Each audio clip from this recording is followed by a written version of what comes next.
Assalaamu calaykum. Videogeenan wuxuu ku saabsan yahay ordinal talen oo ah marka shay tiro ahaan lagu tilmaamayo sida ta koobaad, ta labaad iyo wixii la mid ah.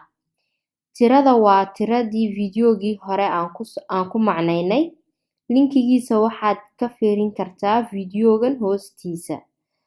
Min 2 ilaa 4 iyo 19 waa tiradii caadiga ahayd oo lagu daray TE sida sivaayta, ta labaad, siinta, ta tobnaad. Waxa ka duwan ta koobaad oo ah eerste lama odhanayo aynta iyo ta saddexaad oo ah dritte, ta toddobaad oo ah siebte. 20 iyo wixii ka sarreeyana waxa ay qaadanaysaa STE. Tusaale 27te, 21te, 30te. Imikana tusaale ayaan soo qaadanaynaa sida loo isticmaalayo.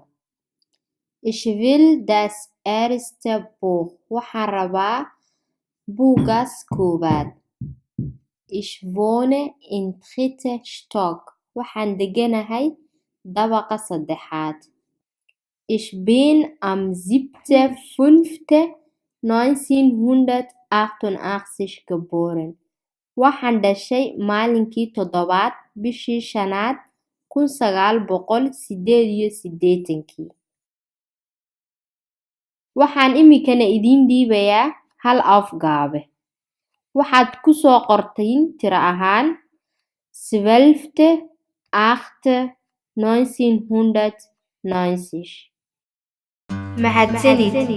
Videogan haddaad ka faa'iidaysatay gefällt mir ama like dheh. Kuwa cusub saad ula socotidna abonniran dheh.